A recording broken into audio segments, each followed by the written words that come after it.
அன்புக்குரிய இஸ்லாமிய சகோதர சகோதரிகளே, அல்லாஹுடைய நல்லடியார்களே, அல்லாஹுடைய மாபெரும் கிருபையினால் அல்லாஹுக்கு மிகவும் விருப்பமான இல்லத்திலே எமது வாரந்தோறும் இடம்பெறுகின்ற மார்க்க விளக்க வகுப்பிலே நாங்கள் எல்லோரும் ஒன்று கூடியிருக்கிறோம். வளமை போன்று நடக்கின்ற வகுப்பு போல் அல்லாமல் இலங்கையிலிருந்து வரவழைக்கப்பட்ட பிரபல பேச்சாளரும் மார்க்க அறிஞருமான ஷேக் டபிள்யூ தீனுல் ஹசன் பஹ்ஜி அவர்கள் தற்பொழுது கத்தாருக்கு வருகை தந்திருக்கிறார்கள். அவர்களுடைய உள்ளத்தை தூய்மைப்படுத்தல் என்ற தலைப்பிலே உங்களுக்கு முன் ஒரு விசேட உரையொன்று நிகழ்த்தப்பட இருக்கிறது. அந்த உரைக்கு முன்னால் ஷேக் அவர்களை பற்றிய ஒரு அறிமுகத்தை உங்களோடு பகிர்ந்து கொள்ளலாம் என ஆசைப்படுகின்றேன். அன்புக்குரியவர்களே, பின்னால் அமர்ந்திருக்கின்ற சகோதரர்கள் சஃபை ஒழுக்கத்தை பேணி முன்னே வந்து அமர்ந்து கொள்ளுமாறு கேட்டுக்கொள்கிறோம். அல்லாஹு தஆலா உங்களுக்கு ரஹ்மத்தையும் பரக்கத்தையும் செய்வானாக. அன்புக்குரியவர்களே, ஷேக் அவர்கள் இலங்கையில் மத்திய மாகாணம் கண்டி மாவட்டத்திலே உலுகங்கை என்ற பிரதேசத்தில் பிறந்தார்கள். தற்பொழுது தென் மாகாணத்திலே மாத்தறை மாவட்டம் வெலிகம பிரதேசத்திலே வசித்து வருகிறார்கள். 1966 ஆண்டு பிறந்த ஷேக் அவர்கள் உலுகங்கை முஸ்லிம் மகா வித்தியாலயத்திலே தனது ஆரம்ப கல்வியை தொடர்ந்து அதற்கு பின்னர் 1979 ஆண்டு காலி ஜிஃப்ரியா அரபு கலாசாலையில் சிறிது காலம் தனது ஷரீஆ கல்வியை தொடர்ந்தார்கள். அதன் பின்னர் காலி பஹ்ஜத்துல் இப்ராஹிமியா அரபு கலாசாலையில் தனது மார்க்க ஷரீஆ கல்வியை பூர்த்தி செய்து மௌலவி பட்டத்தையும் பெற்றுக்கொண்டார்கள். கிட்டத்தட்ட 1988 ஆண்டு ஷரீஆ துறையிலே மௌலவி பட்டம் பெற்ற உஸ்தாத் அவர்கள் அதே வருடம் வெலிகமையில் அமைந்துள்ள ஹிதுரியா அரபு கலாசாலையில் சிறிது காலம் உஸ்தாதாக ஆசிரியராக இந்த மார்க்கத்துக்காக பணிபுரிந்திருக்கிறார்கள். அதன் பின்னர் மீண்டும் தான் கற்ற கலாசாலையிலே காலி பஹ்ஜத்துல் இப்ராஹிமியா அரபு கல்லூரியில் கிட்டத்தட்ட 10 வருடம் விரிவுரையாளராகவும் உஸ்தாதாகவும் கடமையாற்றிவிட்டு கடைசி 2 வருடங்கள் அந்த கல்லூரியின் அதிபராகவும் கடமையாற்றியிருக்கிறார்கள். அதன் பின்னர் 1998 ஆண்டு காலி மாவட்டத்திலே ஹிரிம்புரை எனும் பிரதேசத்தில் இப்னு அப்பாஸ் அரபு கல்லூரி என்ற ஒரு கலாசாலை உருவாகிறது.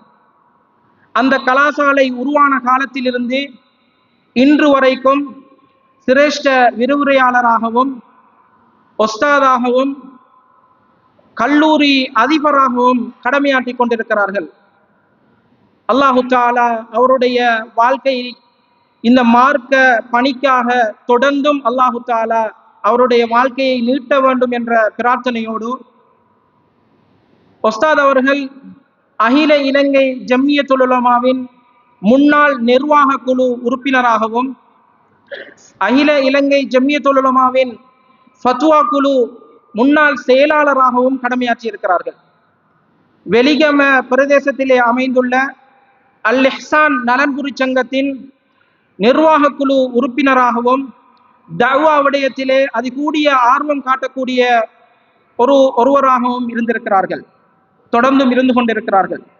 கிட்டத்தட்ட 37 வருடங்களுக்கு மேலாக ஆசிரியர் துறையிலும் தஅவா பணியிலும் நூல்களை எழுதுவதிலும் தன்னுடைய வாழ்க்கையை அர்ப்பணித்து வருகின்ற ஷேக் அவர்கள் தனது வாழ்க்கையில் சில நூல்களையும் எழுதியிருக்கிறார்கள். குறிப்பாக அல்லாஹுடைய தூதர் ஸல்லல்லாஹு அலைஹி வஸல்லம் அவர்களுடைய வாழ்க்கை வரலாறு அஸ்ஸீரத்துன் நபவிய்யத்து ஸஹீஹா என்ற அந்த நபிகளாருடைய வரலாற்று தொடர்பில் சீரத்து ஹைரில் வரா என்ற ஒரு அரபு மொழியிலான நூலையும் எழுதி அந்த நூல் இன்றைக்கு காலி இப்னு அப்பாஸ் அரபு கல்லூரி, அதே போன்று ஏனைய இலங்கையில் உள்ள சில மதரசாக்களிலும் பாடத்திட்டத்திலே இணைக்கப்பட்டிருப்பது மிக முக்கியமான சிறப்பம்சமாகும்.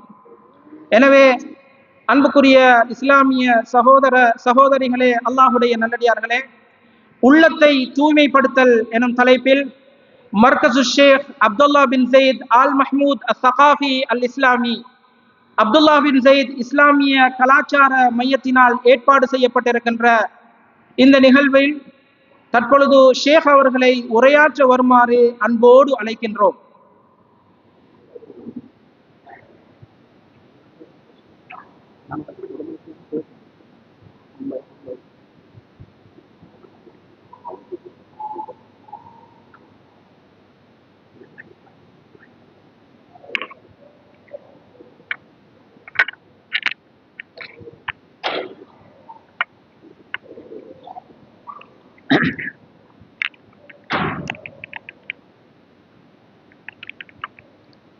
إن الحمد لله نحمده ونستعينه ونستغفره ونعوذ بالله من شرور أنفسنا وسيئات أعمالنا من يهده الله فلا مضل له ومن يضلل فلا هادي له وأشهد أن لا إله إلا الله وحده لا شريك له وأشهد أن محمدا عبده ورسوله يا أيها الذين آمنوا اتقوا الله حق تقاته ولا تموتن إلا وأنتم مسلمون يا أيها الناس اتقوا ربكم الذي خلقكم من نفس واحدة وخلق منها زوجها وبث منهما رجالا كثيرا ونساء واتقوا الله الذي تساءلون به والأرحام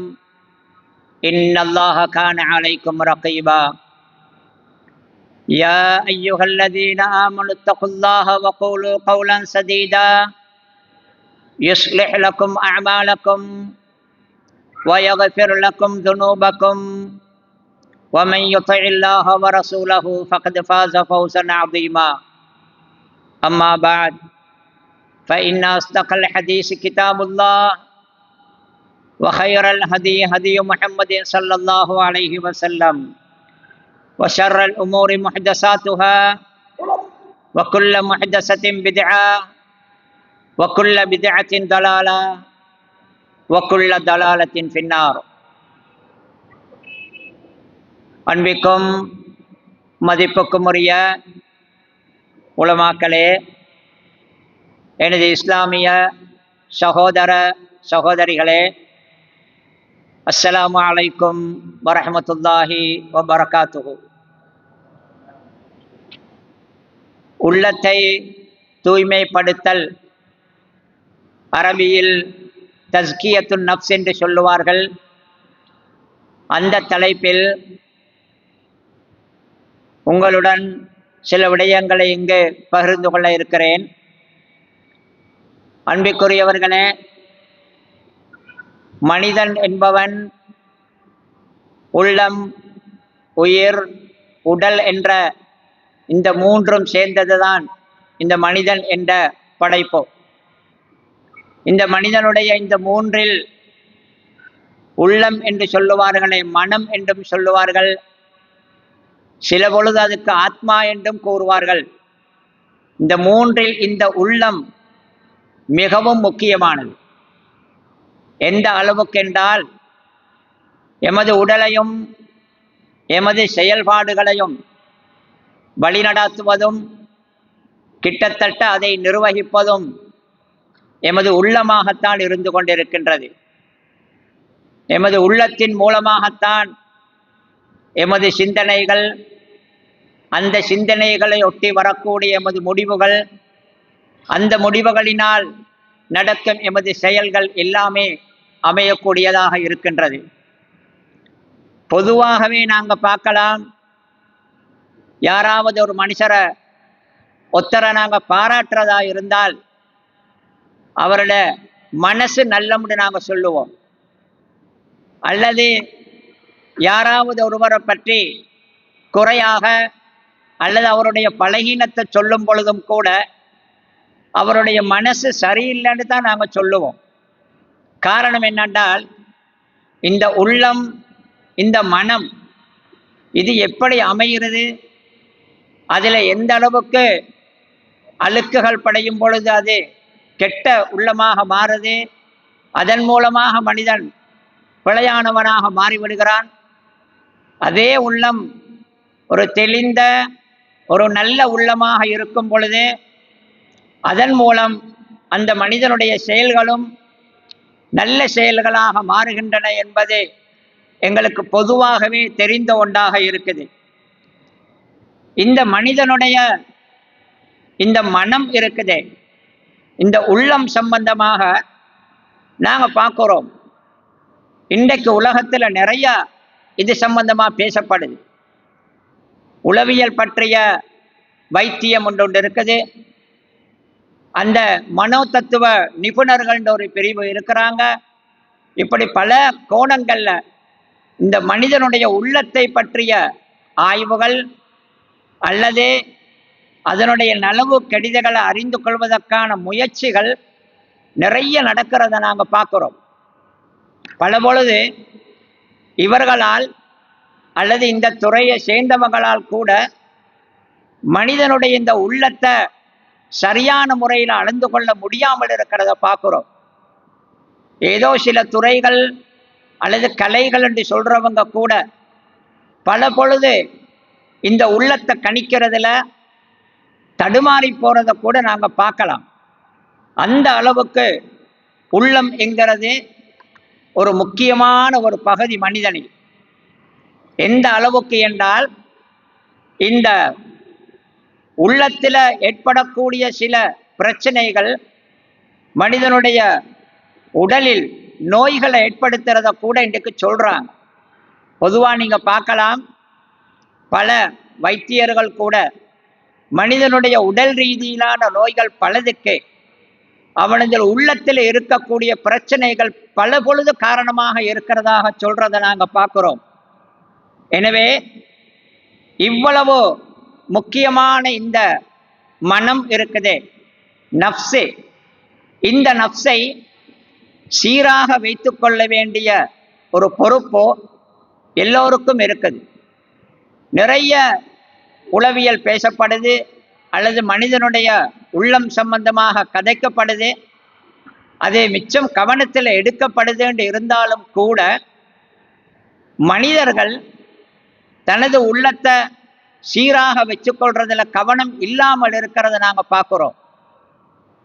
பொதுவாகவே அந்த வெளி தோற்றத்தில் இருக்கக்கூடிய அக்கறை, குறிப்பாக இன்றைய உலகத்தில் அவர்களுடைய வாகனங்கள் அல்லது வீடுகள் அல்லது அவங்க பாவிக்கக்கூடிய சாதனங்கள் அல்லது அவங்களுடைய வெளிப்படையில தோற்றத்தில் இருக்கக்கூடிய அவங்களோட அடைவுகள், இதுகளில் இருக்கக்கூடிய அந்த அக்கறை அல்லது அதில் இருக்கக்கூடிய கவனம், அதை வைத்து பெருமை அடிக்கிறது, அதையே ஒரு பெரிய சாதனையாக கருதுறது, அப்படிங்கிற நிலைமையில் இருக்கிற மனிதர்கள் பெரும்பாலும் தனது உள்ளத்தை சீராக வைத்துக் கொள்றதுல மறந்துடுறாங்க அல்லது கவனம் இல்லாம இருக்கிறத நாங்க பரவலா காணலாம்.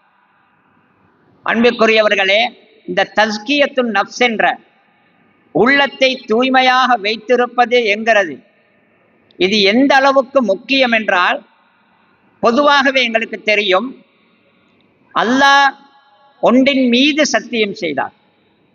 ஒன்றின் மீது, இதன் மீது சத்தியமாக என்றே அல்லாஹ் அவனது படைப்புகளில் ஒன்றின் மீது சத்தியம் செய்தால் அந்த படைப்பு முக்கியமான ஒன்றாகத்தான் இருக்கும். முக்கியமான ஒன்றாக இல்லாத ஒரு படைப்பில் அல்லாஹ் சத்தியம் பண்ண மாட்டான். அல்லாஹ் சூரியனை கொண்டு சத்தியம் பண்ணுகிறான், இப்படி பிரமாண்டமான படைப்புகளை கொண்டு சத்தியம் பண்றான். அடுத்தது அல்லாஹ் சத்தியம் செய்து ஒரு விடயத்தை சொல்லுகிறான் என்றிருந்தால் அதுவும் மிக முக்கியமான செய்தியாகத்தான் இருக்கும். இந்த அடிப்படையில் நாங்கள் பார்த்தாலும் இந்த மனிதனுடைய உள்ளத்தை பரிசுத்தப்படுத்துவது என்கிற இந்த தஸ்கியத்துன் நஃப்ஸ் இருக்குதே, இதை பற்றி சொல்லக்கொள்ள அல்லாஹு தஆலா அல் குர்ஆன்ல 91வது அத்தியாயம் வஷம்சி வதுஹாஹா என்று தொடங்குற அந்த அத்தியாயத்தில் அல்லாஹ் அந்த சூறாவின் ஆரம்பத்தில் 10க்கும் மேற்பட்ட சத்தியங்களை செய்கிறான். அதில் பிரமாண்டமான படைப்புகள், வானம் பூமி பகல் இரவு இவைகளை கொண்டெல்லாம் அல்லாஹு தஆலா சத்தியம் செய்கிறான். அந்த சத்தியங்களில் உள்ளத்தை கொண்டும் சத்தியம் பண்ணுகிறான். இப்படி 10க்கும் மேற்பட்ட தொடர் சத்தியங்களை அடுத்தடுத்தாக அல்லாஹ் பண்ணி அந்த சத்தியங்களை செய்து அல்லாஹ் சொல்லுகிறான், கத் அஃப்லஹ மன் ஸக்காஹா வகத் ஹாப மன் தஸ்ஸாஹா என்று. அதாவது அல்லாஹ் சத்தியமாக, இதன் மீது சத்தியமாக, இதன் மீது சத்தியமாக என்று தொடராக சத்தியம் பண்ணி அல்லாஹ் சொல்லுகிறான், கத் அஃப்லஹ மன் ஸக்காஹா, இந்த நஃப்ஸை, இந்த உள்ளத்தை தூய்மைப்படுத்தியவன் நிச்சயமாகவே வெற்றி பெற்று விட்டான். வகத் ஹாப மன் தஸ்ஸாஹா, அந்த உள்ளத்தை பாவங்களை கொண்டு மறைத்து பாவங்களிலே புதைத்து விட்டவன் அவன் தனது இலக்கை அடையாமல் நஷ்டம் அடைந்து விட்டான் என்று அல்லாஹ் சொல்றதை நாங்க பார்க்கலாம். மதிப்புக்குரியவர்களே, இந்த மனசு நல்லா இருக்கும் வரைக்கும் மனிதனுடைய வாழ்க்கை நல்லா இருக்கும். அந்த மனதில் அழுக்குகள் வரும் பொழுது அது பிழையாகிரும். அதனால தான் ரசூல் ஸல்லல்லாஹு அலைஹி வஸல்லம் அவங்கள பார்க்கலாம். எங்களுக்கு ரசூல்லா பல முறை துவா கேட்பாங்க, கேட்டது வந்து இருக்குது, வனஊது பில்லாஹி மின் ஷுரூரி அன்ஃபுஸினா என்று. இந்த குத்பத்துல் ஹாஜான் ஒன்று ஓதுவாங்க. இப்போ நான் ஆரம்பத்தில் ஓதினேனே, அதிலையும் வருதே ரசூலுல்லாஹ் அதை சொல்லுவாங்க, எங்களுடைய நஃப்ஸுகளுடைய கெடுதிகளை விட்டும் நாங்கள் அல்லாஹ்வை கொண்டு பாதுகாப்பு தேடுகிறோம் என்று துவா கேட்டிருக்கிறாங்க. அது மட்டுமல்ல, அல்லாஹும்ம ஆத்தி நஃப்ஸி தக்வாஹா வ ஸக்கிஹா என்று நபி அவங்க கேட்ட துவாவை நாங்கள் பார்க்கலாம். எங்களுடைய நஃப்ஸுகளுக்கு, எமது உள்ளங்களுக்கு அதனுடைய தக்வா என்ற அந்த அச்சத்தையும் தருவாயாக, வ ஸக்கிஹா, இன்னும் அதை தூய்மைப்படுத்துவாயாக என்று கேட்ட துவாவை நாங்கள் பார்க்கலாம். இப்படி உள்ளத்தை பற்றி அது தூய்மையாக இருக்கணுங்கிற பாக்கியம் கிடைக்கணுங்கிறத பற்றி, அந்த உள்ளத்தின் கெடுதிகளை விட்டும் பாதுகாக்கப்படணுங்கிறத பற்றி நபி ஸல்லல்லாஹு அலைஹி வஸல்லம் அவங்க பல துவாக்கள் கேட்டிருக்கிறாங்க. நபி அவங்க அடிக்கொரு முறை கேட்கிற ஒரு துவா தான், அல்லாஹும்ம யா முகல்லிபல் குலூப் சப்பித் கல்பி அலா தீனிக், உள்ளங்களை மாற்றக்கூடியவனே, புரட்டக்கூடியவனே, எனது உள்ளத்தை உனது மார்க்கத்தின் மீது ஸ்திரப்படுத்தி தெரிபடுத்தி வைப்பாயாக என்று நபி ஸல்லல்லாஹு அலைஹி வஸல்லம் அவங்க இப்படியும் துவா கேட்டிருக்கிறாங்க. எனவே இந்த உள்ளத்தின் பக்குவம் என்பது, உள்ளத்தின் பரிசுத்தம் என்பது, இதற்கான முயற்சி, அதற்கான வழிகாட்டல்கள் கட்டாயமாக நடத்தப்படணும். எந்த அளவு கண்டால் இந்த தஸ்கியா என்பது பொதுவாக பிழைகளை அகற்றி, தவறான விடயங்களை புறக்கணித்து அதை அகற்றி, நல்ல வழிகள் காட்டப்பட்டு நல்ல முறையில் தூய்மைப்படுத்தப்படுறங்கிற இந்த தஸ்கியாங்கிற பணி இருக்குதே, இது நபிமார்கள் இந்த உலகத்துக்கு வந்ததற்கான வேலைகளில் ஒன்றாக அல்லாஹ் சொல்றான். இது நபூவத்தின் பணிகளில் ஒன்று. தஸ்கியா என்பது நபூவத்தின் பணிகளில் ஒன்று. அல்லாஹ் அல் குர்ஆன்ல சொல்றான், ஆல இம்ரான் சூராவுல 164வது வசனத்துல, லகது மன்னல்லாஹு அலல் முஃமினீன இது பஅஸ ஃபீஹிம் ரசூலம் மின் அன்ஃபுஸிஹிம் யத்லு அலைஹிம் ஆயாத்திஹி வ யுஸக்கீஹிம். அல்லாஹு தஆலா ரசூலை அனுப்பினதை பற்றி சொல்றான். அந்த ரசூல் எதற்காக வந்தார், அவரை என்ன செய்வார் என்று சொல்லும் பொழுது, யத்லு அலைஹிம் ஆயாத்திஹி, அல்லாஹ்வுடைய அத்தாட்சிகளை அவர்களின் மீது அவர் ஓதி காண்பிப்பார். வ யுஸக்கீஹிம், இன்னும் அவர்களை அவர் பரிசுத்தப்படுத்துவார் என்று அல்லாஹ் சொல்றான். எனவே இந்த தஸ்கியா பண்ணுவது என்ற, பரிசுத்தப்படுத்துவது என்கிற இந்த பணி நபிமார்களின் பணியில் ஒன்றாக சொல்லப்பட்டிருக்கிறத நாங்கள் பார்க்கலாம். மதிப்புக்குரியவர்களே, இந்த மனசு என்பது எந்த அளவுக்கு எமது வாழ்க்கையில் பாதிப்பை கொண்டு வருது அல்லது தாக்கத்தை ஏற்படுத்துன்னு பார்த்தால், இந்த ஹவான் ஒன்று சொல்லுவோமே நாங்கள், ஹவன் நஃப்ஸ் என்று சொல்லி, அதாவது லேசாக மனோ இச்சை என்று சொல்லுவாங்க. ஹவா என்பது மனம் ஒன்றை செய்ய விரும்புறதுங்கிற, அது நல்லதையும் விரும்பலாம், கெட்டதையும் விரும்பலாம். ஆனா பெரும்பாலும் இந்த ஹவன் நப்சி என்ற அந்த உள்ளத்தின் இந்த ஆசை என்பது கெடுதியை தூண்டக்கூடிய ஆசையாக இருக்கிறத நாங்க பார்க்கலாம். இந்த உள்ளத்தின் இந்த ஹவா என்கிற கெடுதியின் பக்கம் மனிதனை தூண்டக்கூடிய இந்த குணத்தை பத்தி அல்லாஹு தாலா அல் குர்ஆன்ல பல இடங்கள்ல அதை அல்லாஹ் கண்டிச்சு சொல்லி இருக்கிறான். பல ஆயத்துகள், 1 2 அல்ல. நீங்க பார்க்கலாம் குர்ஆனில் பல இடங்களில் சத்தியத்தை பின்பற்றுங்க, நான் கொடுத்த வேதத்தை நீங்க எடுங்க, அதன்படி நடங்க என்று சொல்லும் பல இடங்களில அல்லாஹு தாலா அடுத்ததாக சத்தியத்தை நான் தந்திருக்கிறேன், அதை நீங்க எடுங்க, அதன்படிக்கு நடங்க என்றதை சொல்லும் பல இடங்கள்ல அல்லாஹ் அடுத்ததாக சொல்லுவது உங்களோட மனோ இச்சைக்கு நீங்க கட்டுப்படாதீங்க. அதை அல்லாஹ் அடுத்ததாக சொல்லுகிறார். பல பேரை பற்றி சொல்லும் பொழுது, அவங்களோட வழிகட்ட தன்மையை பற்றி சொல்லும் பொழுது, அவங்க மனோ இச்சைகளை, மனதின் ஆசைகளுக்கு கட்டுப்படுகிறார்கள் என்று அல்லாஹ் சொல்றான். மனோ இச்சைக்கு நீங்க வழிபட வேண்டாம் என்று அல்லாஹ் சொல்றான். பல இடங்களை நீங்க ஓதி பார்த்தா விளங்கும். எங்கெல்லாம் நேர்வழி சம்பந்தமாக அல்லாஹ் வலியுறுத்துகிறானோ அதில் பல இடங்களில் நேர்வழி இருக்குது, அதை கடைபிடிங்க, பிடிச்சுக்கோங்க, பின்பற்றுங்க வர பல இடங்களில் அடுத்ததாக அல்லாஹ் மனோ இச்சையை தவிர்த்துக்கோங்க, அதை பின்பற்றாதீங்க என்று சொல்றான். ஏன்னா இந்த மனம் அந்த அளவுக்கு கெட்ட மனமாக மாறினால் அந்த அளவுக்கு கொள்ளாது, அதே மனம் நல்லதாக மாறினால் அந்த அளவுக்கு நல்லது.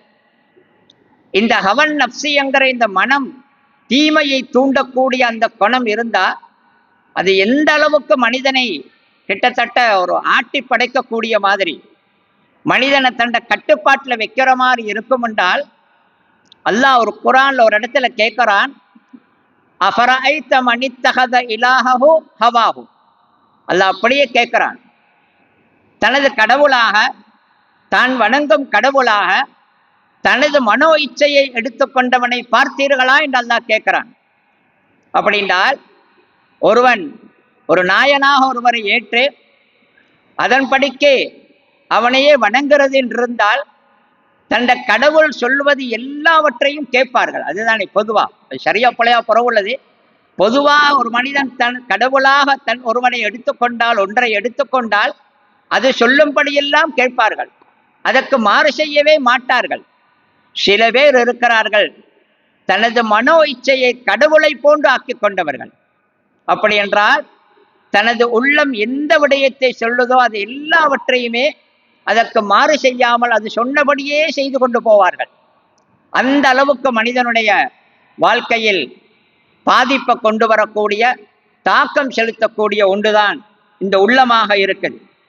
மதிப்புக்குரிய சகோதரர்களே, இவ்வளவு முக்கியமான இந்த உள்ளத்தை அல்லது இந்த மனசை கட்டாயமாகவே நாங்க மிச்சம் கவனமாக அதில் பிழையான எண்ணங்கள் வராமல், அழுக்குகள் ஏற்படாமல் அதை நாங்கள் துப்புரவு பண்ணி அதில் நல்ல எண்ணங்களை, நல்ல குணங்களை அதில் பதிக்க வேண்டிய அந்த பொறுப்பு எங்களுக்கு இருக்குது.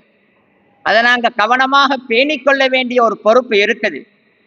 இந்த மனசை கட்டுப்படுத்தணும், இந்த உள்ளத்தை சீர்படுத்தி கொள்ளணும் என்கிறது பொதுவாக உணரப்பட்டாலும் கூட அதுக்கு எந்த வழியை கையாளுவது, என்ன முறையில் இதை கட்டுப்படுத்துவது? மனதின் ஆசைகள் தான் மனிதனை கெடுக்கின்றன. மனிதன் பிழையாக போவதற்கு உள்ளத்தின் அழுக்குகள் காரணமாக இருக்குது. எனவே அந்த அழுக்குகளை அப்புறப்படுத்தணும், அந்த மனதை கட்டுப்படுத்தணும் என்கிறத, அதை எப்படி அதை செய்வது என்பதில் மனிதர் பல மாதிரி போறாங்க, பல முறையில் அதை செயல்படுத்துறவங்க இருக்கிறாங்க. உலகத்தில் நாங்கள் பார்க்குறோம். சில பேர் இருக்கிறார்கள், நாங்கள் பார்க்குறோம், அவங்க அந்த சடவாத சிந்தனையிலான ஒரு மேற்கத்திய அந்த கருத்தில் அவங்க அந்த உள்ளத்தை கட்டுப்படுத்துறதுல அல்லது உள்ளத்தை பக்குவப்படுத்துறதுல சில பிழையான வழிகளை கையாளுவங்க இருக்கிறான். அந்த யோசனைகள் சொல்லப்படுறது கூட இருக்குது. நாங்கள் பார்க்கலாம் சில நேரங்களில் அந்த சில சித்தாந்தங்கள் அல்லது சில சடவாத சிந்தனைகளில் இந்த மனசை எப்படி திருத்துறதுன்ற போல, மனம் எதை விரும்புகின்றதோ அதை எவ்வளவு செய்ய முடியுமோ அவ்வளவு செய்வதற்கு விட்டுவிட்டால் காலப்போக்கில் அதுவாகவே பட்டு தெளிந்து திருந்தும் என்ற ஒரு கருத்து இருக்குது. ஆனால் அது பிழையான கருத்து. மனம் பாவங்களை செய்ய சொல்லும் பொழுது, உள்ளம் பிழையான செய்திகளை எங்களுக்கு சொல்லும் பொழுது, அந்த பிழையை பாவத்தை அப்படியே செய்ய விடுவது, தொடர்ந்து அந்த பாவத்திலேயே ஈடுபட்டு அந்த பாவத்தின் கெடுதிகளை உணர்ந்து அதனால் பாதிக்கப்பட்டு அவனாகவே பின்பு திருந்தி வருவான் என்று சொல்லக்கூடிய சில தத்துவங்கள் இருக்கின்றன. சில பேர் அதை சொல்லுவார்கள், ஆசைப்பட்டதையெல்லாம் செய்ய கொடுங்கள், அதுவாகவே தானாக பட்டு தெளிந்து திருந்தி வரும் என்பதை போன்று. அது ஒரு பிழையான ஒரு கருத்து தானே. ஏன்னா சிகரெட் குடிக்கிற ஒருத்தரை நாங்க அப்படியே குடிக்க விட்டு அதனால நோய்வாய்ப்பட்டு அதனுடைய பாரதூரங்களை உணர்ந்து அவர் திரும்பி வரட்டும் என்று வச்சால், அந்த பாரதூரங்களை உணரும் பொழுது அவர் திரும்பி வர நிலைமையில் இருக்க மாட்டாரு. கிட்டத்தட்ட திரும்பி வராமலேயே அவர் பெயருவார் மாதிரி நிலைமை வந்துடும். எனவே சில பேர் இந்த மாதிரி யோசனைகளை சொல்லக்கூடிய சில சலவாதத்தனமான சிந்தனைகள் ஒரு பக்கத்தில் இருக்குது. இன்னும் ஒரு பக்கத்தில் நாங்க பார்க்கிறோம், உள்ளத்தை கட்டுப்படுத்துறது எப்படி, இந்த நப்ச எப்படி பரிசுத்தப்படுத்துவது என்கிறதுல சில பேர் இருக்கிறாங்க. அந்த பிழையான ஆன்மீகத்தை அதுல கையாண்டவங்க, முஸ்லிம் அல்லாதவர்களின் அந்த சித்தாந்தங்களில் போனவங்க பல பேர் இருக்கிறாங்க. முஸ்லிம்களுக்கு இடையிலையும் நாங்க பார்க்கலாம், ஆன்மீகம் என்ற பெயரை சொல்லிக்கொண்டு பிழையான வழியில் சென்றவர்கள் இந்த உள்ளத்தை அடக்குவதற்கு கையாண்ட பல பிழையான வழிகள் இருக்குது. அதுகளையும் சில பேர் முன்வைக்கிறதையும், இன்னும் சில பேர் அந்த கருத்துக்களால் கவரப்பட்டு போறதையும் நாங்க பார்க்கலாம். சில பொழுது நாங்க பார்க்கலாம், இந்த அறிவீனத்தனமான இந்த ஆன்மீகத்துல போற சில பேர் மனதை கட்டுப்படுத்துவதற்கு என்ன செய்யறது, மனதை பக்குவப்படுத்துறதுக்கு என்ன செய்யறதுன்ற பொழுது அவர்கள் அந்த மனுஷனுக்கு அல்லாஹ் அனுமதித்திருக்கக்கூடிய ஹலாலான அதனுடைய ஹக்குகள், அதற்கு உரியவைகள், அனுமதிக்கப்பட்டவைகளை கூட தடுத்து மனதை கட்டுப்படுத்த முனைபவர்கள் இருக்கிறாங்க. நாங்க பார்க்கலாம், சில குருட்டுத்தனமான ஆன்மீக சிந்தனை உள்ளவங்க அப்படி போனது. அல்லது அல்லாஹ் சொல்லாத வணக்கங்களை ஏற்படுத்தி கொண்டு அல்லாஹ் அனுமதிச்சவைகளை செய்யாமல் விட்டுட்டு இப்படி போன பல பேர் இருக்கிறாங்க. அந்த வழியில் உள்ளத்தை பக்குவப்படுத்த போறது நாங்க பார்க்கலாம்.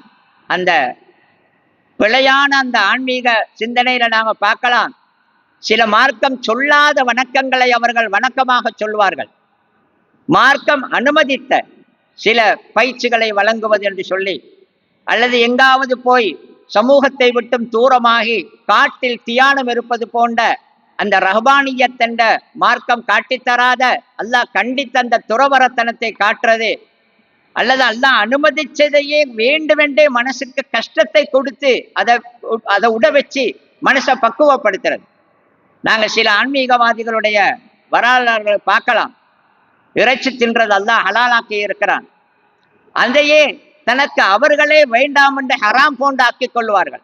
மனம் இறைச்சி தின்ன விரும்புதா, அப்படி என்றிருந்தால் அதற்கு கொடுக்காமல் மனதுக்கு நாங்கள் பக்குவத்தை ஏற்படுத்துறது.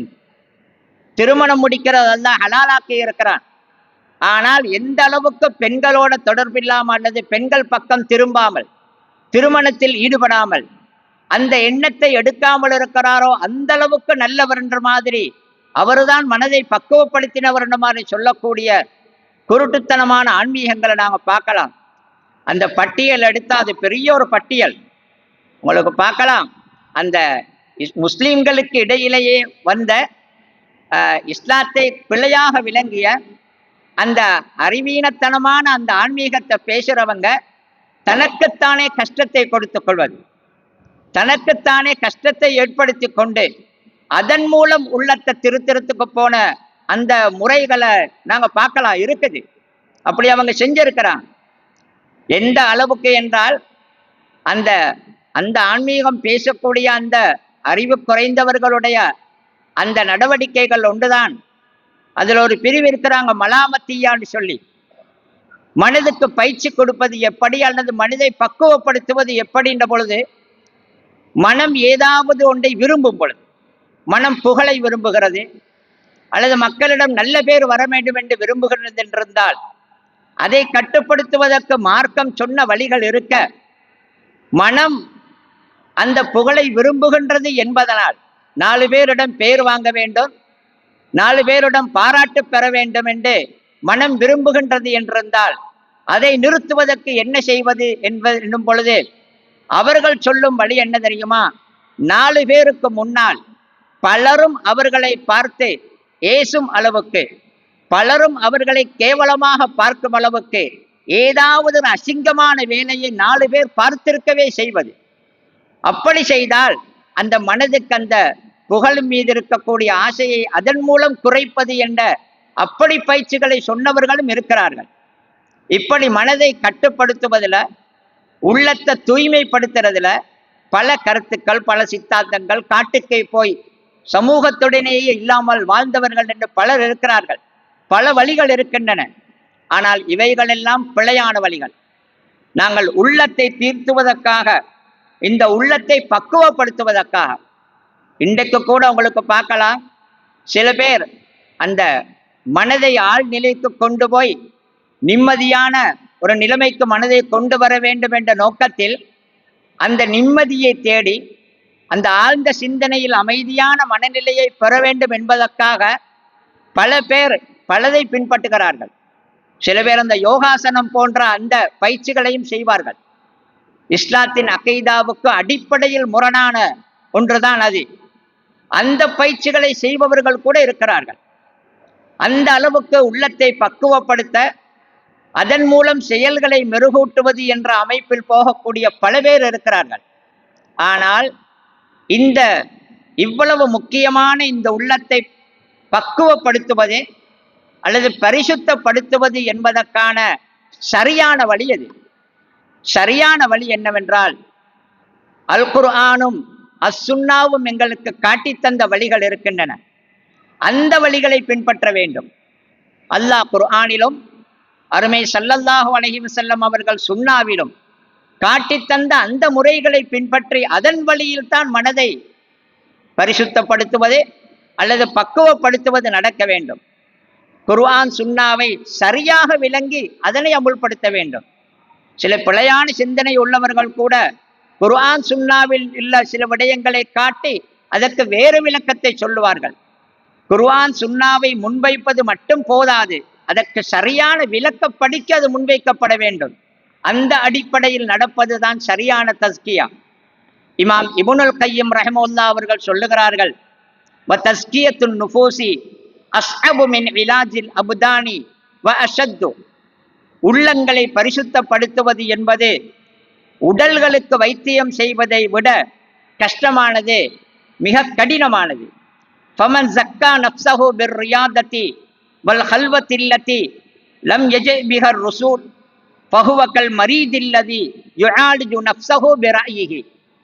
யாராவது தனது உள்ளத்தை பக்குவப்படுத்துவதற்கு பயிற்சிகள் அல்லது சமூகத்தை விட்டும் தனித்து ஹல்வத்தென்று தனித்திருப்பது நபி சொல்லாத விதங்கள், நபிமார்கள் காட்டித்தராத முறையில் தனித்திருப்பது அல்லது பயிற்சிகள் மூலமாக என்று நபிமார்கள் காட்டித்தராத முறையில் தனது உள்ளத்தை பக்குவப்படுத்த யாராவது முனைந்தால் அவர் யாரை போல் என்றால், தனக்கு ஏற்பட்ட நோய்க்கு வைத்தியரிடம் போகாமல் தானாகவே வைத்தியம் செய்து கொள்ளக்கூடிய ஒருவனை போல.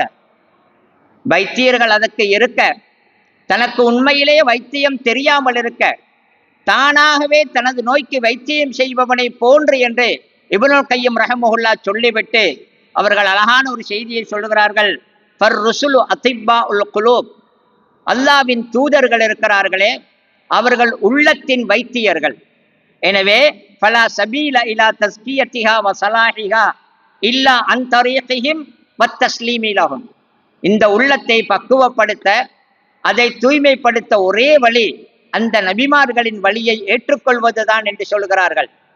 எனவே இந்த மனதை பக்குவப்படுத்த அல்லது பரிசுத்தப்படுத்த என்ற அந்த பணிக்கு, அந்த வேலைக்கு குர்ஆன் சுன்னாவின் அடிப்படையிலான வழிகளை நாங்கள் தேடி அதன்படி நடக்க வேண்டும்.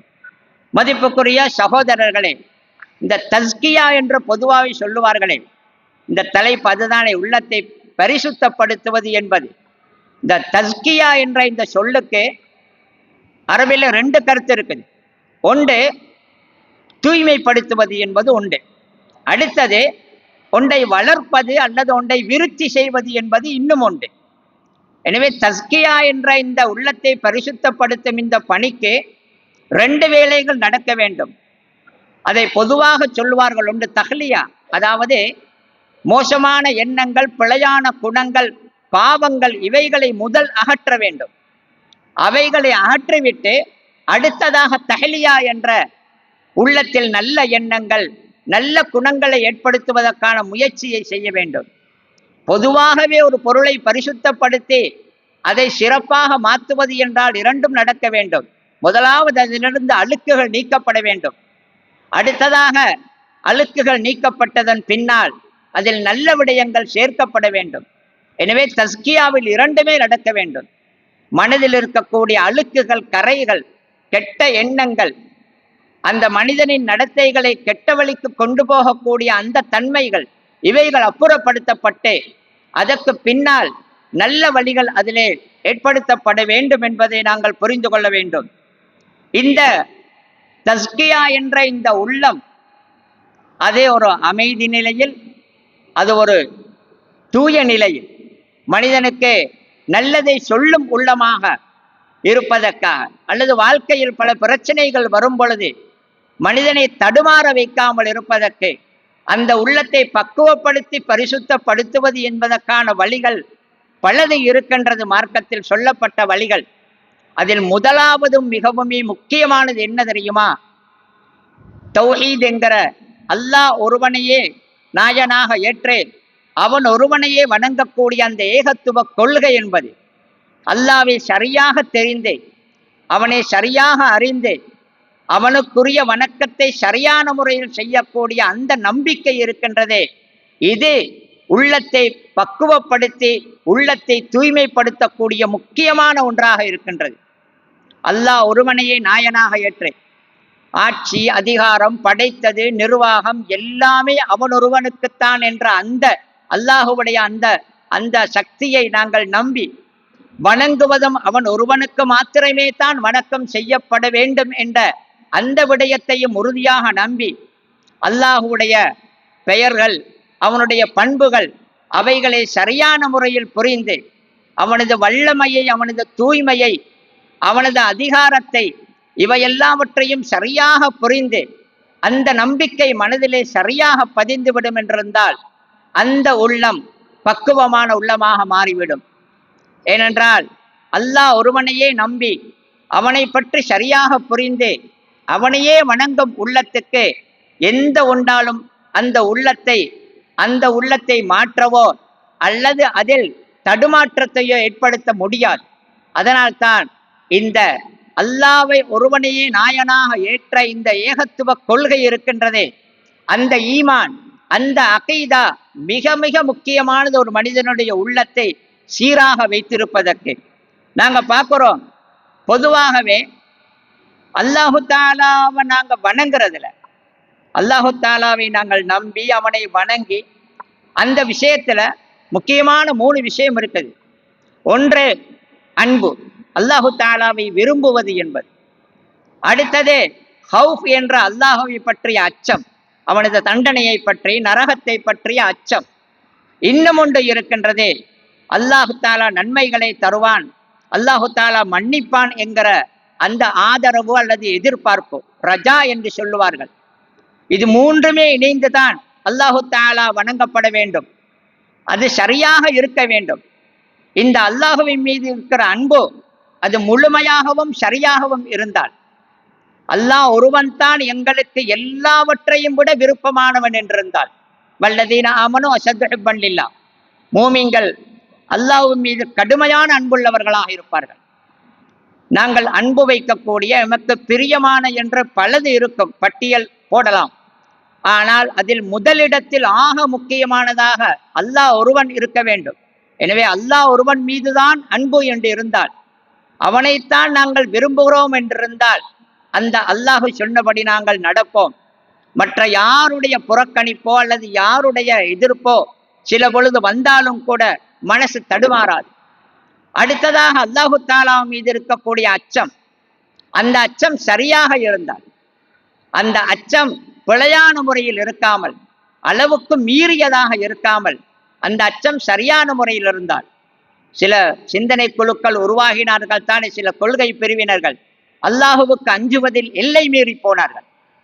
அல்லாஹுவுக்கு பாவம் செய்வதன் மூலமாக குஃபுர் ஏற்பட்டு விடும் என்று சொல்லும் அளவுக்கு அல்லாஹ்வுக்கு பயப்படுவதில் அளவுக்கு மீறி போனார்கள். அல்லாஹுடைய பாவமன்னிப்பு இருக்கின்றதே, அல்லாஹ் நன்மைகளை தருவான், அல்லாஹ் மன்னிப்பான் என்கிற அவைகளை விட்டுவிட்டு அந்த அச்சத்தில் மாத்திரம் இருந்தார்கள். அப்படி இல்லாமல் சரியான முறையில் அல்லாஹுவுக்கு பயந்து, அடுத்ததாக அல்லாஹ் மன்னிப்பான், அவன் எனக்கு சுவர்க்கத்தை தருவான் என்ற அந்த அல்லாஹுடைய அந்த மன்னிப்பில் இருக்கக்கூடிய எதிர்பார்ப்புகளும் அளவுக்கு மீறி போகாமல், வழிகட்ட கொள்கை பிரிவில் ஒரு பிரிவினர் உருவாகினார்கள். எந்த பாவத்தை செய்தாலும் பரவாயில்லை, அல்லாஹ் மன்னிப்பான் என்பதை போன்று, ஈமானுக்கு எந்த குறையுமே வராது என்பதை போன்று, அப்படி அல்லாஹுடைய அந்த மன்னிப்பில் அளவுக்கு மீறி போகாமல், அல்லாஹுடைய அன்பிலும் சில அறிவு குறைந்த அல்லது குருட்டுத்தனமான ஆன்மீகவாதிகளை போன்று அல்லாஹுவின் மீது காதல், அவன் மீது அன்பு, அது எங்களுக்கு இருக்கின்றதே அது என்று சொல்லிக்கொண்டு மார்க்கத்தின் சட்டத்திட்டங்களை பேண தேவையில்லை என்று சொல்லி அப்படி இல்லாமல், எனவே அல்லாஹுவின் மீது இருக்கக்கூடிய அன்பும், அவனை பற்றிய பயமும், அவனிடம் இருக்கக்கூடிய அவனது பாவ மன்னிப்புகளை பற்றிய அந்த எதிர்பார்ப்பும், இவைகள் சரியான முறையில் இருக்கும் என்றிருந்தால், அது முறையாக இருக்கும் என்றிருந்தால், அந்த முறையில் நாங்கள் அல்லாஹு தாலாவை நம்பி நாங்கள் செயல்படும் பொழுது எமது உள்ளம் எந்த விதத்திலும் தடுமாறாது, எந்த ஒன்று பிழையான விடயத்துக்கும் அது ஆசைப்படாது, எந்த ஒரு விடயமும் தனக்கு விட்டு கிடைக்காமல் போனது என்பதை பற்றி கவலைப்படாது. அல்லாஹுவின் மீதான அன்போ, அல்லாஹுவை பற்றிய பயம், அவனிடம் வைக்கக்கூடிய எதிர்பார்ப்பு, இவைகள் சரியாக இருந்தால், மறுபுற இதில் இன்னும் ஒரு விடயமும் இருக்கின்றது என்னவென்றிருந்தால், அல்லாஹுவின் மீது பயம் இருக்கின்றது என்றிருந்தால் படைப்புகளை பற்றிய அச்சம் எங்களுக்கு குறைந்துவிடும், படைப்புகள் விடயத்தில் எங்களுக்கு எதிர்பார்ப்பு குறைந்துவிடும். அல்லாஹ் தருவான் என்கிற எதிர்பார்ப்பு இருக்கின்றது, அன்பா இருந்தாலும் அல்லாஹுவின் மீது அன்பு கூடிவிடும். அந்த அன்பு மற்ற விடயங்களுடைய இழப்புகளையும், அது கிடைக்கவில்லை என்பதையெல்லாம் எங்களுக்கு சாதாரணமாக ஆக்கிவிடும். எனவே முதலாவதாக இந்த ஈமான் சரியாக இருக்கும் என்றிருந்தால், முறையாக அமையும் என்றிருந்தால், இந்த உள்ளம் பக்குவப்பட்டுவிடும். அதனால் தான் இப்னு தைமியா ரஹ்மஹுல்லாஹ் அவர்கள் சொல்லுகிறார்கள், இதா நகசத்தில் அமாலு தாஹிரத்துல் வாஜிபா கான தாலிக லிநக்ஸி மா ஃபில் கல்பி மினல் ஈமான். மனிதனுடைய வெளிச்செயல்களிலே, அவனது அமல்களில், கட்டாயமான கடமையான அமல்களில் ஏதாவது குறைகள் வந்தால் அது எதனால் வருகின்றது தெரியுமா? அவனது உள்ளத்தில் இருக்கக்கூடிய ஈமானில் குறை வருவதனால் தான். எனவே உள்ளத்தை பக்குவப்படுத்த, அதை சீராக வைத்து கொள்ள, அது தடம் புரண்டு தடுமாறி வழிகட்டு போகாமல் இருக்க, அந்த உள்ள பரிசுத்தத்துக்கான மிக முக்கியமான முதலாவது வழி சரியான ஏகத்துவ கொள்கை, சரியான ஈமான் மனதிலே பதிவதுதான். அந்த ஈமான் முக்கியமான ஒன்று. அது தவிர இன்னும் பல வழிகள் நாங்கள் பார்க்கலாம். நபியுடைய சுன்னாவிலும் தான், இன்னும் குர்ஆனிலும் தான் பல இடங்களில் பார்க்கலாம். அல்லாஹ் பல விடயங்களை இந்த உள்ளத்தை சீர் செய்யும் விடயங்களாக காட்டியிருக்கிறான். ஈமானிய விடயங்கள் என்பது ஒரு பக்கம் இருக்க, இன்னும் சில விடயங்களும் இருக்கின்றன. அதுபோன்றுதான் இபாதத்து சம்பந்தப்பட்ட சில விஷயங்கள், சில வணக்க வழிபாடுகள், மார்க்கம் காட்டி தந்த வணக்க வழிபாடுகள், அதே மாதிரி இன்னும் சில குணங்கள், பண்புகள், இவைகள் எல்லாம் எமது உள்ளத்தை சரியான முறையில் பதப்படுத்த, அதை சீர்படுத்த, அதை பரிசுத்தப்படுத்த எங்களுக்கு உதவக்கூடியதாக இருக்கின்றது. மதிப்புக்குரிய சகோதரர்களே, அந்த விடயங்களை நாங்கள் பார்த்தால், அதில் முதலாவது தான் அந்த மனதை அடக்குவது என்பது. மனம் பிழையான வழிகளுக்கு செல்லாமல் அதை கட்டுப்படுத்துவது என்பதற்கு கடுமையான முயற்சி தேவை. முஜாஹதத்துன் நஃப்ஸ் என்று சொல்லுவார்கள். உள்ளத்துடன் போராடுவது. மனம் சாதாரணமாகவே பணிந்து விடாது. ஹவா என்பது சாதாரணமாகவே கட்டுப்பட்டு விடாது. நாம் நினைத்த விதத்தில் வேகமாக லேசாக அதை வழிக்கு கொண்டு வர முடியாது. எனவே மனதை சரியான வழிக்கு திருப்புவதில் கடுமையான பொறுமை, கடுமையான முயற்சி அது கட்டாயமாக தேவைப்படுகின்றது. அத்துடன் இன்னும் ஒன்று சொல்லுவார்கள், முஹாசபத்துன் நப்சி என்று. அதாவது எமக்கு நாமே ஒரு சுய விசாரணையை தொடர்ந்து செய்து கொண்டே இருக்க வேண்டும். எமது உள்ளம் ஏதாவது ஒன்றை சொல்லுகின்றது என்றிருந்தால் முதலாவது நாமே மனதுக்கு ஒரு விசாரணை செய்ய வேண்டும். ஏன் இதை கேட்கின்றாய், ஏன் இதை சொல்லுகின்றாய், இதனால் நீ என்ன எதிர்பார்க்கின்றாய் என்று நாமவே அதை பற்றிய ஒரு விசாரணையை செய்து எமது அடுத்த கட்டத்துக்கு போக வேண்டும். எனவே நாமே நமக்கு ஒரு விசாரணையை செய்து நாமே சுயமாக எங்களை நாங்கள் சரியான முறையில் கண்காணித்துக் கொள்வோம் என்றிருந்தால் எமது மனம் தடம் புரளாமல் இருக்க, எமது மனம் அழுக்கப்படாமல் இருக்க அது உதவக்கூடியதாக இருக்கின்றது. இன்னும் ஒரு முக்கியமான ஒன்று இருக்கின்றது என்னென்றால், உள்ளத்தை பரிசுத்தப்படுத்திக் கொள்ள, உள்ளத்தை தூய்மைப்படுத்திக் கொள்வதற்கான வழிகளில் ஒன்றுதான் அல்லாஹ் என்னை கண்காணிக்கின்றான் என்ற அந்த உணர்வை தொடர்ந்து மனதிலே வைத்துக் கொள்ள வேண்டும். ஏன்னா நிறைய நேரங்கள்ல நாங்க ஏதாவது ஒன்றை வெளிப்படையான பிழையான ஒரு காரியத்தை வெளிப்படையாக செய்வதற்கு பெரும்பாலும் பயப்படுவோம். அடுத்தவர்கள் பார்த்து விடுவார்கள், அடுத்தவர்களுக்கு தெரிந்து விடும் என்று. ஆனால் மனதுக்குள் பலரை பற்றிய கெட்டெண்ணங்கள் அல்லது பிழையான சிந்தனைகள், பிழையான எண்ணங்கள் பல நேரத்தில் போகும். அதை பற்றி பெரிதாக நினைக்க மாட்டோம், யாருக்கும் தெரியாது என்று. எனவே ஊருக்கு தெரியுமா மற்றவருக்கு தெரியுமா என்பதற்கு முன்னால் அல்லாஹ் பார்த்து கொண்டிருக்கின்றான் என்ற அந்த உணர்வு வர வேண்டும். எனவே அல்லாஹ் சொல்லுகிறானே, யஅலமு சிர்ர வ அக்ஃபா, ரகசியத்தையும் மிகவுமே மறைவானதையும் அல்லாஹ் அறிவான். அல்லாஹ் உள்ளத்தில் உள்ளவற்றை அறிந்தவன்.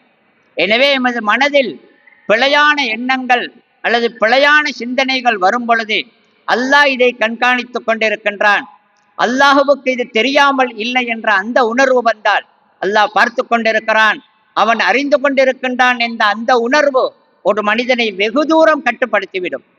நீங்க பார்க்கலாம், லுக்மான் அலைஹிஸ்ஸலாம் அவங்க அந்த தண்ட மகனுக்கு செய்த உபதேசங்கள், அந்த உபதேசங்கள் பிரபலமானது, அல்லாஹ் அல் குர்ஆனிலே சொல்லும் அளவுக்கு முக்கியமானது.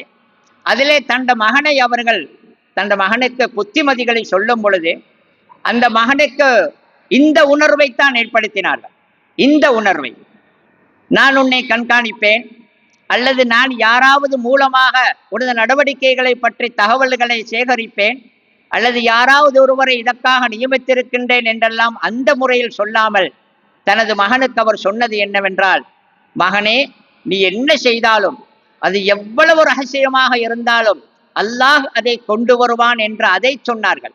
அப்படி என்றால் எனது கண்ணிலிருந்து நீ தப்பினாலும் எனது கண்காணிப்பிலிருந்து நீ விடுபட்டாலும் அல்லாஹுடைய அந்த கண்காணிப்பிலிருந்து விடுபட முடியாது என்ற உணர்வை கொடுத்தார்கள். எமது பிள்ளைகளாக இருந்தாலும் அந்த உணர்வு சரியாக மனதில் பதிக்கப்பட்டு விட்டால், அல்லாஹ் என்னை பார்த்து கொண்டிருக்கிறான் என்ற அந்த உணர்வு அவர்கள் மனதிலே பதிந்து விட்டால் அவர்கள் நல்ல பிள்ளைகளாக இருப்பதற்கு அது பெரும்பாலும் காரணமாக இருக்கும். எனவே எமது நப்சையாக இருந்தாலும் கூட மனதின் நோய்கள் என்று சொல்லுவார்களே, உள்ளத்தின் நோய்கள் என்று, பிழையான கெட்ட எண்ணங்கள், பிழையான பாவமான எண்ணங்கள், இவைகள் எல்லாவற்றையும் கட்டுப்படுத்த, உள்ளத்தை தூய்மையாக வைக்க, பிழையான வழிகளுக்கு போகாமல் இருக்க அல்லாஹ் கண்காணிக்கின்றான் என்ற அந்த உணர்வை மிக அதிகமாக மனதில் வைத்துக் கொள்ள வேண்டும். அடுத்ததாக மதிப்புக்குரிய சகோதரர்களே, நாம் பிழையாக சிந்திக்க அல்லது எமது எண்ணங்கள் தவறாக போவதற்கு சில சூழல்கள் சந்தர்ப்பங்கள் அமைகின்றன. அதிலே பிழையான வழிகளுக்கு எமக்கு செல்லாமல் இருக்க தடையாக நல்ல வழிகளை ஞாபகப்படுத்தக்கூடிய, பிழையான வழிகளை விட்டு எங்களை தூரப்படுத்தக்கூடிய, எமக்கு அந்த வழிகளுக்கு இருக்கக்கூடிய உறவுகள் எமக்கு தேவை. அதாவது எமக்கு நல்ல நண்பர்கள், எமக்கு நல்ல சகவாசங்கள் தேவை. அந்த நல்ல நண்பர்கள், நாம் பழகக்கூடியவர்கள் நல்லவர்களாக இருப்பார்கள் என்றிருந்தால் அவர்கள் எமக்கு பிழையான எண்ணங்கள், பாவத்துக்குள்ள எண்ணங்கள் வராமல் இருப்பதற்கு காரணமாக இருப்பார்கள் அல்லது நல்ல எண்ணங்களை எங்களுக்கு அவர்கள் ஏற்படுத்துவார்கள். அதனால்தான் இந்த எமது சகவாசம், நட்பு, உறவுகள், நாம் பழகுபவர்கள் என்பவர்களை கவனமாக தெரிவு செய்ய வேண்டும்.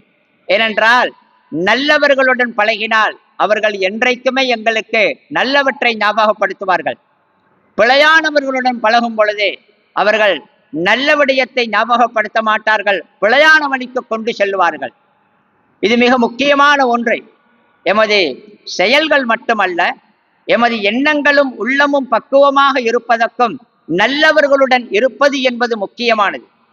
நல்வழியில் இருப்பவர்கள், ஒழுக்கமானவர்கள், மார்க்கப்பட்டுள்ளவர்களுடன் இருப்பது என்பதும் லேசானதும் அல்ல. அல்லாஹ் அல் குர்ஆன்ல நபியை பார்த்து சொல்கிறான், வஸ்பிர் நஃப்ஸக மஅல்லதீன யதுஊன ரப்பஹும் பில் கதாத்தி வல் அஷிய்யி யுரீதுன வஜ்ஹஹு வலா தஅது ஐனாக அன்ஹும் துரீது ஸீனத்தல் ஹயாத்தி துன்யா என்று அல்லாஹ் தொடர்ந்து சொல்றான். நபியே, கொஞ்சம் பேரோட நீங்க இருங்க. அந்த இருங்கன்னு சொல்லக்கெல்லாம் எப்படி சொல்றான்டா அல்லாஹ், வஸ்பிர், நீங்க பொறுமையா இருங்க. ஏன்னா நல்லவர்களுடன் தொழுறவங்க, நல்ல விடயங்களுடன் பேணிப்பாக இருக்கிறவங்களோட பழகிறது என்பது அவங்களோடே இருந்து அவங்களோடே கலந்து அவங்களோட இருக்குதுன்றது லேசு இல்லை. மனதுக்கு அதுக்கு பொறுமை தேவை.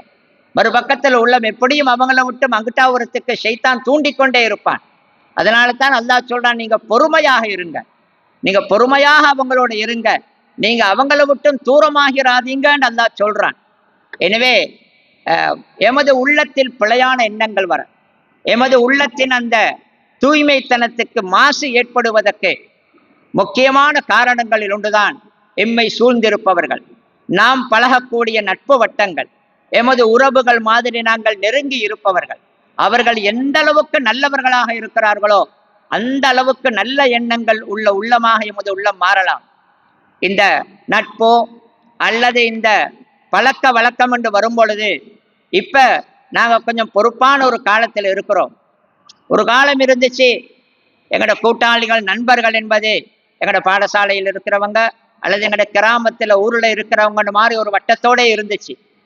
அந்த ஒரு குறுகிய எல்லையுள்ளுக்குத்தான் இருந்துச்சு, அல்லது நாங்கள் வேலை செய்கிற இடத்தோட மாதிரி. இப்ப இந்த சமூக வலைத்தளங்களுடைய பாவனையின் காரணமாக உலகத்தில் பல நாடுகளில் உள்ளவங்க, அவங்களோட பின்னணி என்னான்னு தெரியாது, அவங்களோட நம்பிக்கை என்னான்னு தெரியாது, அவங்களோட உண்மையான முகமே தெரியாது. எங்களுக்கு நிறைய நண்பர்கள் உருவாகிறார்கள் இந்த சோசியல் மீடியாக்கள்ல. யார் ஊர் பேர் தெரியாத, கொள்கை என்னான்னு தெரியாத அவர்கள் மூலமாக நாங்கள் சில பொழுது கவரப்படலாம். அந்த நட்பு வட்டங்கள்ல வர்றவங்க சில பொழுது பிழையாக இருந்துட்டால் எங்களுக்கு பெரிய ஆபத்து இருக்கும்.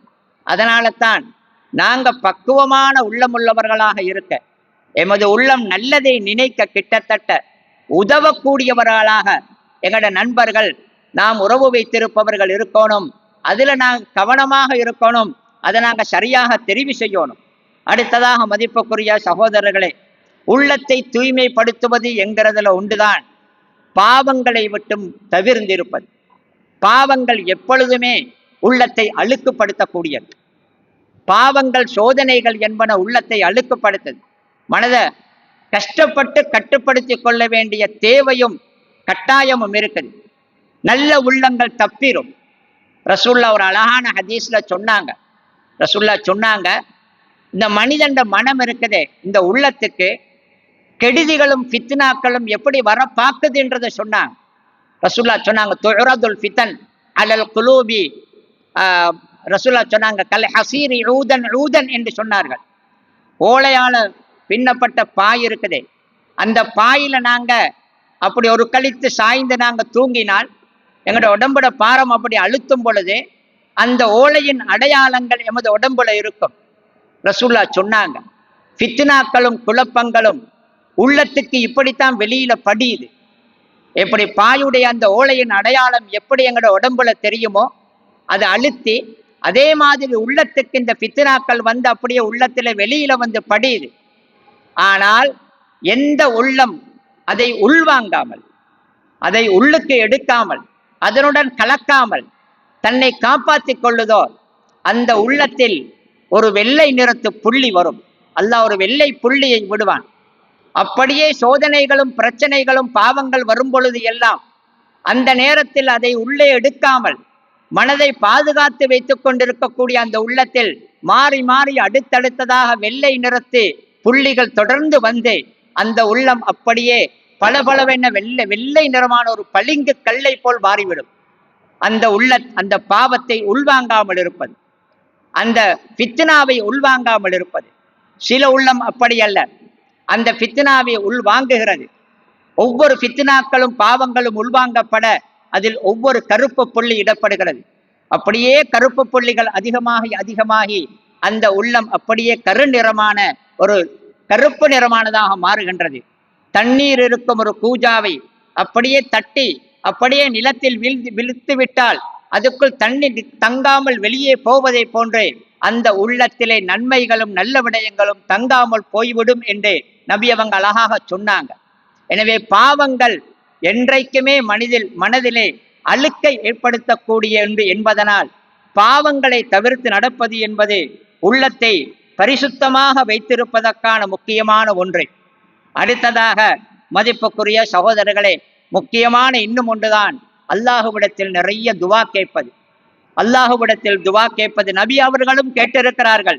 நபி ஸல்லல்லாஹு அலைஹி வஸல்லம் அவர்களே உள்ளத்துக்கு தூய்மையை தரும்படி அல்லாஹுவிடம் கேட்டிருக்கிறார்கள் என்றிருந்தால், நாம் எமது கெட்டித்தனத்தினால் எமது முயற்சிகளினால் மாத்திரம் எமது உள்ளத்தை பக்குவப்படுத்தவோ கட்டுப்படுத்தவோ அதை நாங்கள் தூய்மைப்படுத்தவோ முடியாது. அல்லாஹுடைய அருள் தேவை, அவன் கொடுக்க வேண்டும் என்பதனால் அவனிடம் நிறைய நாங்கள் துவா கேட்க வேண்டும். அடுத்ததாக அல்லாஹ் இந்த நஃப்ஸு இருக்குதே, இந்த மனசு அல்லது உள்ளம் என்கிறது, இந்த நஃப்ஸுடைய பல குணங்கள் அல்லாஹ் குர்ஆன்ல சொல்றான். பல குணங்களை, அந்த பல குணங்கள்ல ஒன்றுதான் ஒரு கட்டத்தில் அல்லாஹ் சொல்றான், இன்ன நஃப்ஸல் அம்மாரத்தும் பிஸ்ஸூ. இந்த ஆத்மா அல்லது இந்த உள்ளம் என்பது மிக அதிகமாகவே கெடுதியை ஏவக்கூடியதாக இருக்குது. மனிதனை பெரும்பாலும் பிழையான வழிக்கு கொண்டு போறதுக்கு அவனை தூண்டக்கூடியதாக இருக்குது. இது ஒரு நிலை அல்லது ஒரு விதமான உள்ளம். இன்னும் ஒன்றை அல்லாஹ் சொல்றான், இன்னும் ஒரு இடத்திலே அல்லாஹு தஆலா சொல்றான், வலா உக்ஸிமு பின் நஃப்ஸில் லவ்வாமா.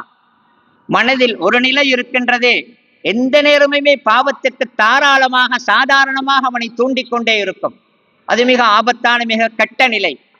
அதைவிட முன்னேற்றமான ஒரு நிலை அல்லாஹ் சொல்லுகிறான் இன்னும் ஒரு இடத்திலே, வலா உக்ஸிமு பின் நஃப்ஸில் லவ்வாமா. மனதின் ஒரு நிலை இருக்கின்றது, கொஞ்சம் முன்னேற்றமானது. அதாவது பாவத்தில் அவன் ஈடுபட்டாலும் அவனை குறை சொல்லிக் கொண்டே இருக்கும், குற்ற உணர்வை கொடுத்து கொண்டே இருக்கும். நீ இப்படி பாவம் செய்கின்றாயே, இது நல்லதல்லவே, நீ இப்படி நடக்க கூடாதே, அல்லாஹ்வுக்கு மாறு செய்கின்றாயே என்று அவனை குத்தி கொண்டே இருக்கும். இந்த உள்ளம் திருந்துவதற்கு நிறைய வாய்ப்புள்ள உள்ளம். எந்த ஒரு சந்தர்ப்பத்திலும் ஒரு மனிதன் குற்ற உணர்ச்சியே இல்லாமல், குற்றத்தை பற்றிய கவலையே இல்லாமல் அந்த குற்றத்தை செய்து கொண்டு போகும் பொழுது அவன் திருந்துவதற்கு வாய்ப்பு குறைவு. குற்றம் பாவம் செய்கின்றான், ஆனாலும் அவனுக்கு குற்ற உணர்வு வருகின்றது.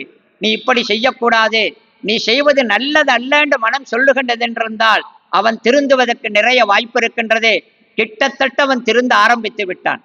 இது மனதில் அடுத்த ஒரு நல்ல நிலை, ஒரு அளவான முன்னேற்ற நிலை. அல்லாஹ் இன்னும் ஒரு மனதை சொல்கின்றான், அதுதான் முழுமையான மனது. அல்லாஹ் குர்ஆனில் ஒரு இடத்தில் சொல்லுகிறான், யா ஐயத்துஹன் நஃப்ஸுல் முத்மஇன்னா இர்ஜிஇ இலா ரப்பிக ராதியத்தன் மர்திய்யா ஃபதுகுலி ஃபீ இபாதி வதுகுலி ஜன்னதி என்று அல்லாஹ் சொல்லுகின்றான். முத்மஇன்னா என்று அல்லாஹ் ஒரு நஃப்ஸுக்கு சொல்லுகின்றான். அதாவது அமைதியான உள்ளம், அதிலே பாவங்களின் தடமாற்றங்கள் கிடையாது. அல்லாஹ்வை பற்றிய அந்த ஈமானில் கடுமையான உறுதியுள்ள உள்ளம், அல்லாஹு தாலா எனக்கு சொன்னதை தருவான் என்கிற நம்பிக்கையில் உறுதியுள்ள உள்ளம். அந்த உள்ளத்தை யாராலும் தடுமாற வைக்கவோ அதை தடம் புரள வைக்கவோ முடியாது என்ற அந்த அமைதியான உள்ளம். அந்த உள்ளத்தை பார்த்து அல்லாஹ் சொல்லுகிறான், நாளைக்கு மறுமையிலே யா ஐயத்துஹன் நஃப்ஸுல் முத்மஇன்னா, அந்த முத்மஇன்னாவான அந்த ஆத்மாவே, நீ இர்ஜிஇ இலா ரப்பிகி ராதியத்தன் மர்திய்யா, உனது நாயனின் பக்கம் நீயும் திருப்தி அடைந்த நிலைமையில், உன்னை பற்றியும் திருப்தி அடையப்பட்ட நிலைமையில் நீ மீண்டு வருவாயாக. ஃபதுகுலி ஃபீ இபாதி வதுகுலி ஜன்னதி, நீ எனது அடியார்களுடன் சேர்ந்து நீ சுவர்க்கத்துக்கு போவாயாக என்று அல்லாஹ் நஃப்ஸை பார்த்து சொல்வதாக வருகின்றது. எனவே மதிப்புக்குரிய சகோதரர்களே, இந்த மூன்று நிலைகளில் அந்த முத்மஇன்னா என்ற அந்த நிலைமைக்கு உள்ளத்தை நாங்கள் மாற்ற வேண்டும். நாளைக்கு அல்லாஹ் எங்களை பார்த்து யா ஐயத்துகன் நப்சுல் முத்துமையின்னா என்று சொல்லி சுவர்க்கத்துக்கு போகும்படி சொல்லும் நிலைமைக்கு எங்களை நாங்கள் மாற்றிக்கொள்வதற்கு முயற்சி செய்ய வேண்டும். அந்த முயற்சியில் நாங்கள் கவனமாக இருக்க வேண்டும். நாமே நல்லவர்கள் என்ற நாமையே சொல்ல முடியாது. நாம் சில பொழுது சிலரை பார்க்கலாம், சில பேர் தம்மைத்தாமே நல்லவர்கள் என்று தம்மையே மெச்சிக்கொள்ளுவார்கள். நான் நல்லவன், என்ன இருந்தாலும் எமது மனசு நல்லம், என்ன இருந்தாலும் எனது மனசு துப்புரவென்று தன்னையே தனக்கு மெச்சிக்கொண்டு தன்னை பாராட்டுவார்கள். அல்லாஹ் குர்ஆனிலே ஒரு இடத்தில் சொல்லுகின்றான், ஃபலா துஸக்கு அன்ஃபுஸக்கும், உங்களை நீங்களே மெச்சிக்கொள்ளவோ உங்களை நீங்களே பாராட்டவோ வேண்டாம். ஹுவ அஅலமு பிமன் இத்தகா, யார் உண்மையிலே தக்வா உள்ளவர்கள் என்பதை அல்லாஹு தான் மிக அறிந்தவன். அலம் தர இலல்லதீன யுஸக்கூன அன்ஃபுஸஹும், அல்லாஹு தஆலா சொல்லுகிறான், சில பேர் தன்னைத்தானே மெச்சிக்கொள்வார்கள், தன்னையே தூய்மையானவர்கள், குற்றமற்றவர்கள், நல்லவர்கள் என்ற தனது மனதை அவர்களே சொல்லிக்கொண்டு பாராட்டுவார்கள் மற்றவர்களிடத்திலே. அல்லாஹ் சொல்லுகின்றான் அல்லாஹு யுஸக்கி இன்னல்லாஹு யுஸக்கி மையஸ், அல்லாஹு யுஸக்கி மையஷா, அல்லாஹ் அவன் நாடியவர்களை தூய்மைப்படுத்துவதாக. எனவே அல்லாஹ் எங்களுக்கு அந்த மனப்பக்குவத்தையும் உள தூய்மையையும் தர வேண்டும். பக்குவப்பட்ட உள்ளமுள்ளவர்களாக நாங்கள் மாறி நாங்கள் நாளைக்கு அல்லாஹுவினால் பக்குவமான உள்ளமுள்ளவன் என்று அழைக்கப்பட்டு சுவர்க்கத்துக்கு போகும் பாக்கியம் அல்லாஹு தாலா கொடுக்க வேண்டும். அந்த பாக்கியத்தை அல்லாஹு தாலா எனக்கும் உங்களுக்கும் வழங்குவானாக. வ ஆகிரு தஅவானா அனில் ஹம்துலில்லாஹி ரப்பில் ஆலமீன்.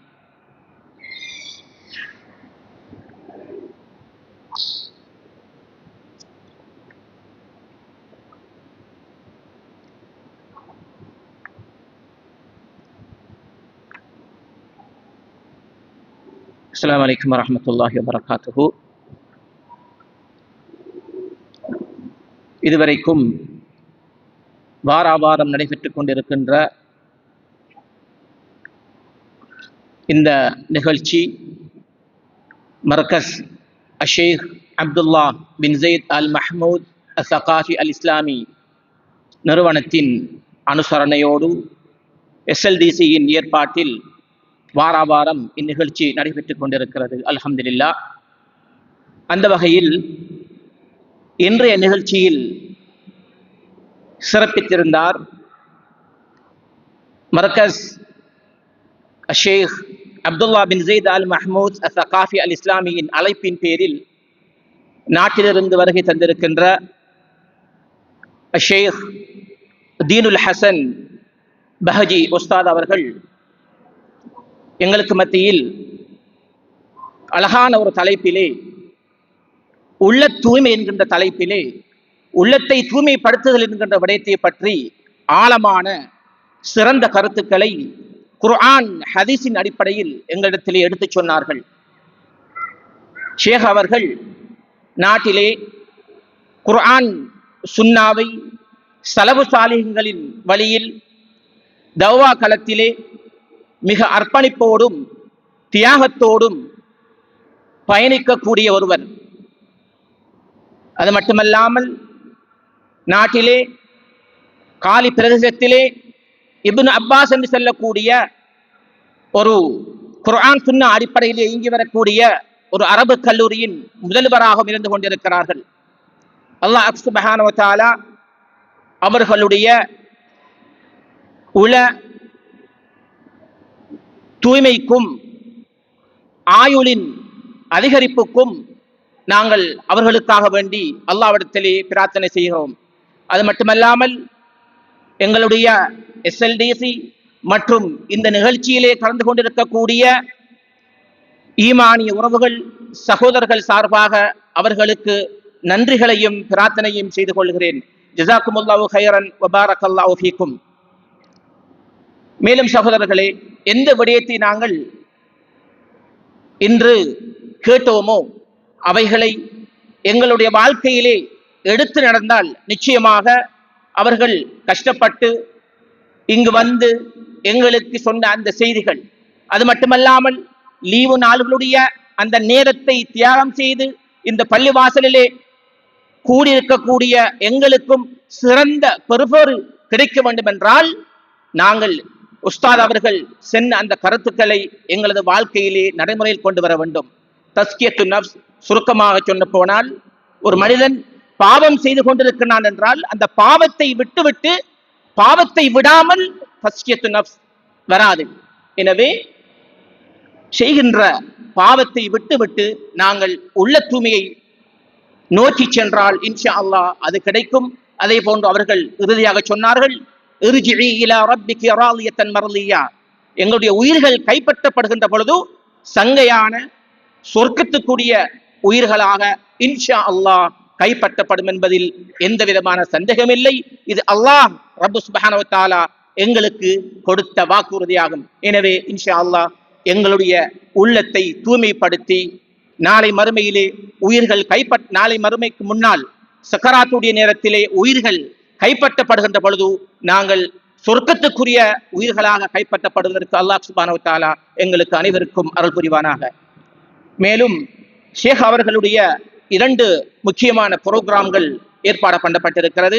இன்ஷா அல்லாஹ் நாளை இரவு 8 மணியிலிருந்து 9:30 மணி வரை மர்கஸ் ஷேக் அப்துல்லா பின் ஜெயித் ஆல் மஹமூத் தகாஃபி அல் இஸ்லாமி ஃபனார் என்று சொல்லக்கூடிய அந்த நிறுவனத்திலே அவர்களுடைய அந்த ஒடிட்டோரியம் கேட்போர் கூடத்தில் ஒரு மாபெரும் இஜ்திமா ஒன்று ஏற்பாடு பண்ணப்பட்டிருக்கிறது. எனவே அன்புக்குரிய சகோதரர்களே, அதிலும் அனைவரும் ஆண்கள் பெண்கள் சகிதம் கலந்து கொண்டு பயன்பெறுமாறு உங்களை அன்போடு வேண்டிக் கொள்கிறேன். மேலும் வருகின்ற சனிக்கிழமை நாளை மறுநாள் லேபர் சிட்டியில் இருக்கக்கூடிய ஃபனாரின் ஒடிட்டோரியம் கேட்போர் கூடத்திலும் 8 மணியிலிருந்து இரவு 8 மணியிலிருந்து 9 மணி வரை அங்கும் ஷேக் அவர்களுடைய நிகழ்ச்சி நடைபெற காத்திருக்கிறது.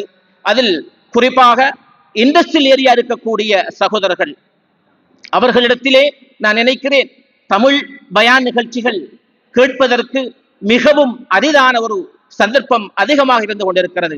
எனவே இப்படியான நிகழ்ச்சிகள் விசேடமான நிகழ்ச்சிகள் அங்கு நடைபெறுகின்ற பொழுது நிச்சயமாக அவர்களுக்கு இதில் பிரயோசனம் கிடைக்கும். எனவே எங்களுக்கு தெரிந்த கம்பெனிகள் அங்கு இருக்கும், எங்களுக்கு தெரிந்த நண்பர்கள் இருப்பார்கள், அவர்களிடத்திலே இந்த தகவலை இந்த அறிவித்தலை ஷேர் பண்ணுங்கள், அவர்களுக்கு அறிவித்தல் கொடுங்கள். நிச்சயமாக அவர்கள் கலந்து கொள்கின்ற பொழுது அவர்கள் பிரயோசனம் பெறுகின்ற பொழுது எங்களுக்கும் அதனுடைய நன்மை கிடைக்கும் என்பதில் எந்த விதமான சந்தேகமும் இல்லை. எனவே இன்ஷா அல்லாஹ் இவ்வாறான நடைபெற இருக்கக்கூடிய இந்த 2 முக்கியமான நிகழ்ச்சிகளில் நாங்கள் அனைவரும் கலந்து எங்களது சகோதரர்கள் நண்பர்கள் வட்டத்திலும் அவர்களையும் கலப்பதற்கு நாங்கள் கலந்து கொண்டு பயன்பெறுவதற்கு நாங்கள் உதவி புரிவதற்கும் முயற்சி செய்ய வேண்டும் என்று உங்களிடத்திலே கேட்டுக்கொள்கிறேன். இறுதியாக இன்ஷா அல்லாஹ் வலிமை போல் எங்களுக்கு சிற்றுண்டி வைக்கப்பட்டிருக்கிறது, தேநீர் வைக்கப்பட்டிருக்கின்றது, அதிலும் கலந்து கொள்ளுமாறு அன்போடு வேண்டிக் கொள்கிறேன். வஆஹிரு தஅவானா அல்ஹம்துலில்லாஹி ரப்பில் ஆலமீன். سبحانك اللهم وبحمدك أشهد أن لا إله إلا أنت أستغفرك وأتوب إليك.